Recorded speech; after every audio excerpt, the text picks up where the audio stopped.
This thing is a pneumatic hammer or air hammer. Don't worry, it's not a review video. I was just wondering. If I got it right, this thing has only one moving part. In here is a piston.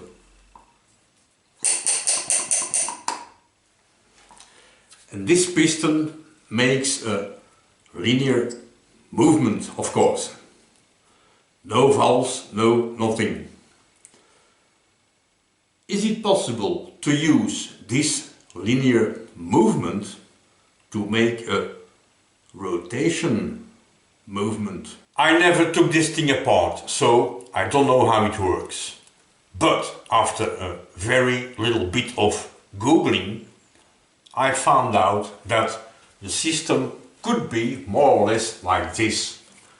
I have a cylinder, and in here we have a piston. Use your imagination, right? Air comes in here in the middle. Put a bit more this side. Air now is blocked, cannot go that way. Oh, I have to put it here, right. And air can go from here to here. Right? Very small piece of chalk. Air in goes in this notch in the piston, air out again and in on the head or the top of the piston. The piston is pushed that way. If the piston is here, this channel is closed. No air can come here. But here is another one open to the air, so the pressure can escape. In the meanwhile, air that comes in here can pass in this notch and can go this side of the piston, something like this. Let's open the ports. This is of course closed. If the piston is here, now it will be pushed that way again. If the piston is that way, it opens this port to the outside, to the open air. That's more or less the idea. So the piston and the valve are one part. My idea, maybe, is it possible to connect here a rod and a flywheel and make an engine out of it? And I suppose there's only one way to find out. Let's experiment. I collected some very useful items over here. Out of this thing I can make a piston, and if it fails I have more of this rusty bar, so I can always make new, no problem. This could be a crankshaft, for example. If I cut a piece out of this thing here, I can make the main body where the piston goes inside. Yeah, it's possible. I have a very nice bottom plate, and if I cut out here a piece, just this side here with the holes, I can make two stands that will hold these cute little bearings to hold my, help me, no, it doesn't work, to hold the crankshaft in place. In here is hidden a flywheel, maybe you don't see it, but there is one in here, and some other things. I didn't even start building and there's already a little change of plans. if I make it this way, the position of these two ports and these two ports is very, very critical, and it's impossible to change. If I want to change it, I need to remake the cylinder. Plus, connecting this port on this port in one piece of steel is close to impossible. Of course, everything is possible, but it must be doable, yeah? My idea, if I make two cutouts in my piston, which is of course cylindric, air can come in here. This black line is drilled out. Just drill in the piston, that will be easy to do. So air will go through the piston in this chamber. The thing will be pushed that way. Air can escape now in this port. If I want to adjust it, I just have to shorten a bit my piston, so that will be not too complicated. At this moment, this port is of course closed, but because it's cylindric, now it's this port that's open, and air will go through the piston in this chamber, and the piston will be pushed back in the beginning position. Air can escape here, air can come in here, back in this chamber, and let's try this one. I think it will be better.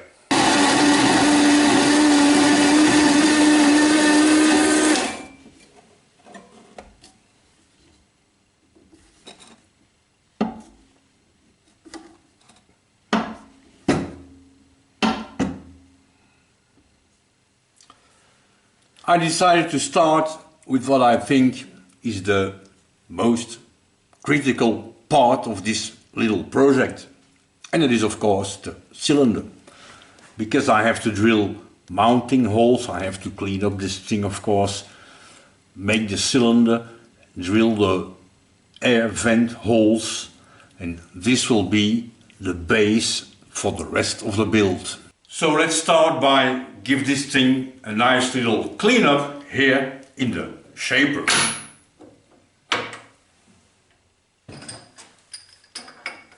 Oh, belts.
These two small surfaces, I do it here on the milling machine, and the only reason for that is that on the milling machine I can use auto feed.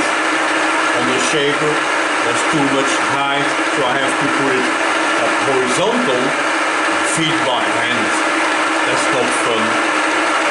Auto feed.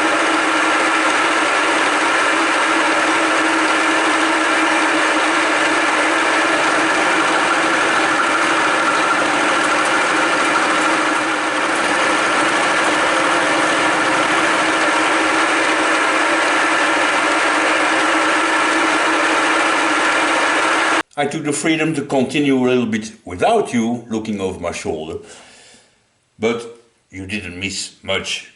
I cut out this part of this bottom plate. I finished the outlines of what will be the cylinder body. Yeah, still have to drill it out, of course. This thing comes here. I made these two little blocks that will hold the bearings in place. So now I can have more or less an idea of what it's gonna look like. I made the outlines for the flywheel, didn't cut out yet, but we'll see. I think the best thing to do now is to make the boring here, the cylinder in fact. And I have the outlines here, and in theory I left enough meat to drill and tap holes here in the top and of course in the bottom to fix the thing on this bottom plate. Now, will it be milling machine drill work or lathe drill work? Before I start boring out this cylinder, which is now in the vise here of course, I thought it's maybe a good idea to drill 3 holes, air in and air out holes. But there's a little problem with my pointer thing here.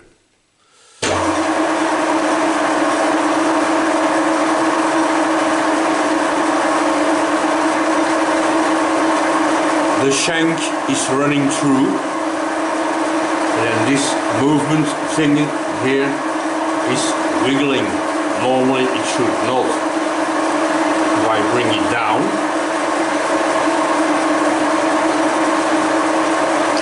the point is of course not wiggling because it's in the workpiece and we see that it's wobbling. So this thing is a bit useless. I don't know what's wrong with this thing, but I will figure it out another time. I installed a cute little center drill and I will drill these 3 holes in 3 millimeter. After I will drill and tap here for M6, so I have a little stud, a little connection to put the plastic pipe on it. And the other 2 holes will stay 3 millimeter for the moment and nothing to do with it because they are just openings to the open air, that's all.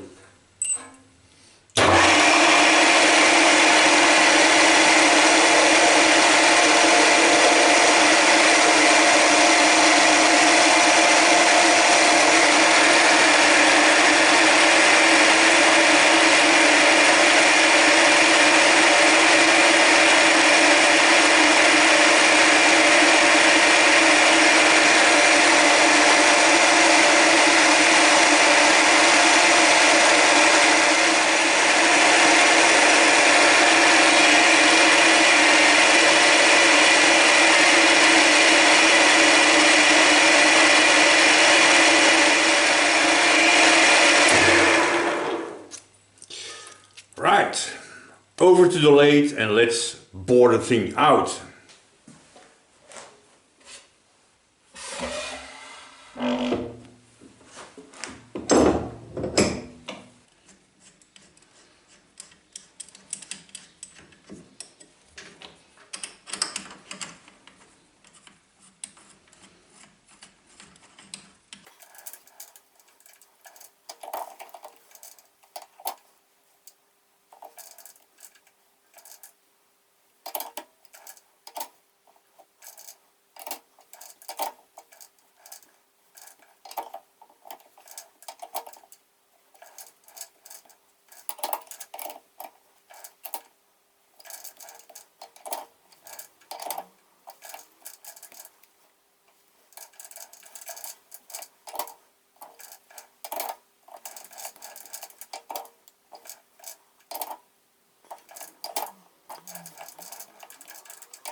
All set up, let's drill.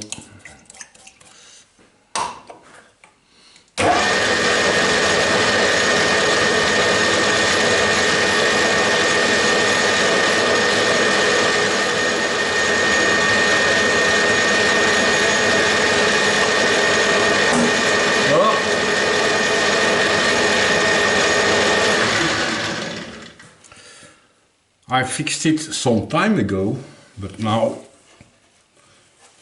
let's go again. Let's find something else. Okay, problem fixed. Let's continue.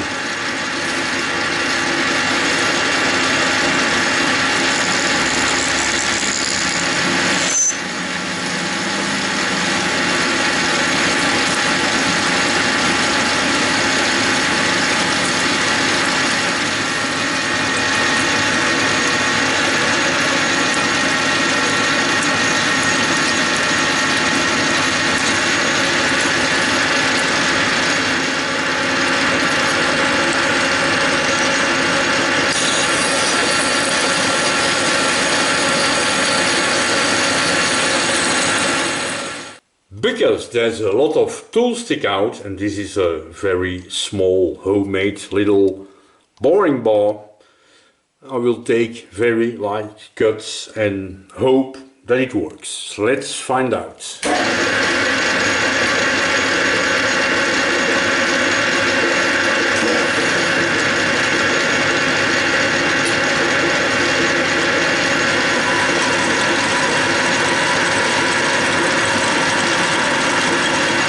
You're dancing.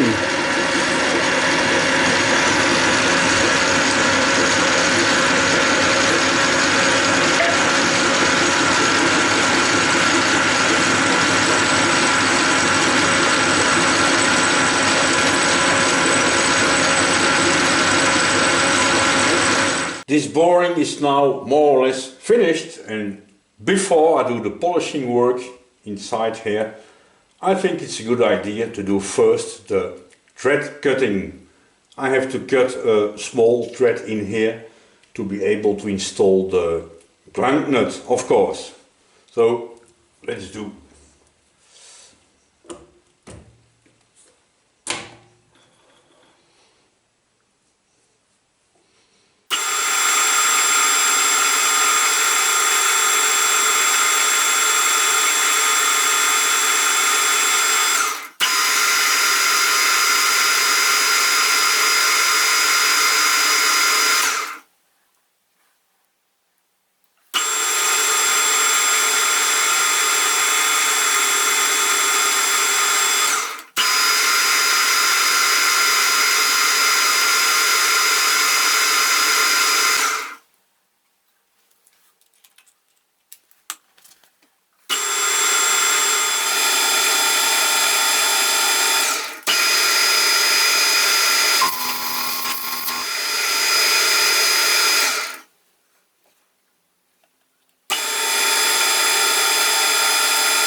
And this should be it. The boring in this part is finished, and I also finished cutting the thread, and I don't think I ever cut an ugly thread like this in all my life. But we'll see if it works later. This part comes here, of course.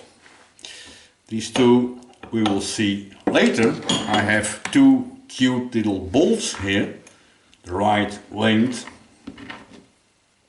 to hold the thing in place. So let's drill and tap holes in here and drill holes in here to fix the thing.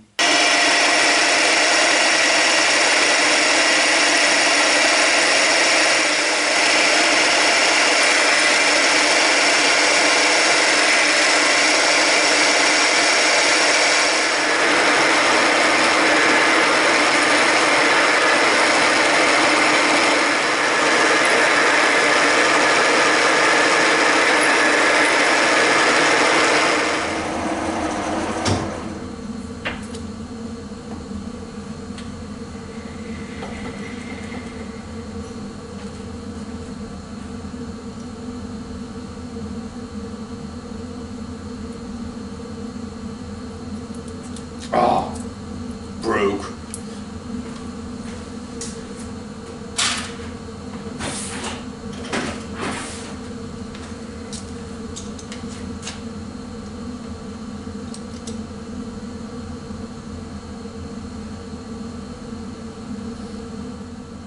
Tapping by hand, primitive.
Nice.